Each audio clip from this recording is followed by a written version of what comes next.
Hello there and welcome to the release video for the Pike, which shoots extremely hot. Obviously inspired by the smiley by Mighty Shrub and Mr. Heathpant. I've talked to Mighty Shrub and they're okay with me releasing this. Pretty early on in the development process of this thing, I just asked, is this okay? And they said yes, so here it is. I waited a little bit, totally not out of laziness or getting distracted.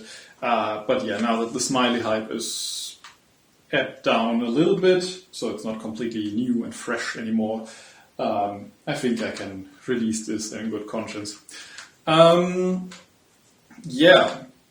What about this is smiley-esque? I just copied part of the bolt mechanism that just restrains this in these positions. There's a little cutout in there that's just rounded and there's a pin through that. That is about it. The rest is just stringer. All just regular stringer. The shape, it has led to it being quite long, of course. The nose is very long.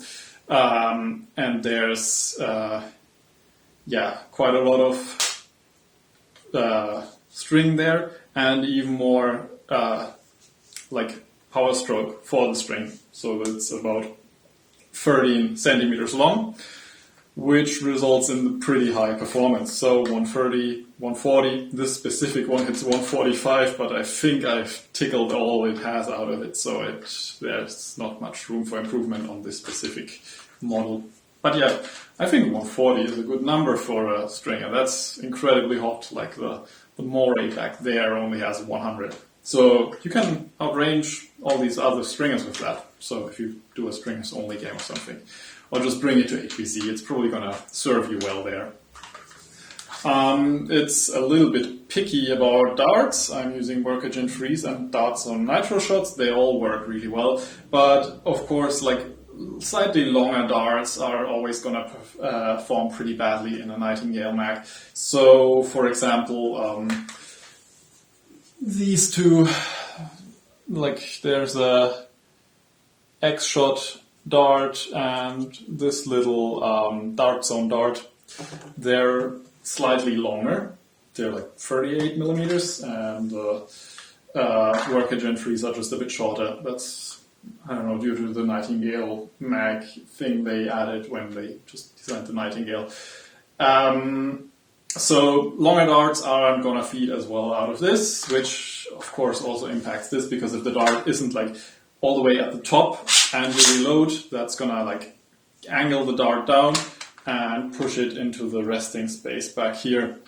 But other than that, it feeds fine. You can reload really fast. I don't know if you can do a mad minute. I certainly can't with my hand. Maybe you can, but I doubt it because the stroke is very long. You've got good rail space up top and below, which you can of course use to scour my printables free section for attachments. Just, don't know, maybe looks cool. You want it. I know you want it. But yeah. As for the last time, I said I didn't like how the mag released. I've since fixed that. It's now a gravity drop by just hitting that little lever there. And that all works really nicely. For priming, you can do a bolt prime, like a true bolt prime.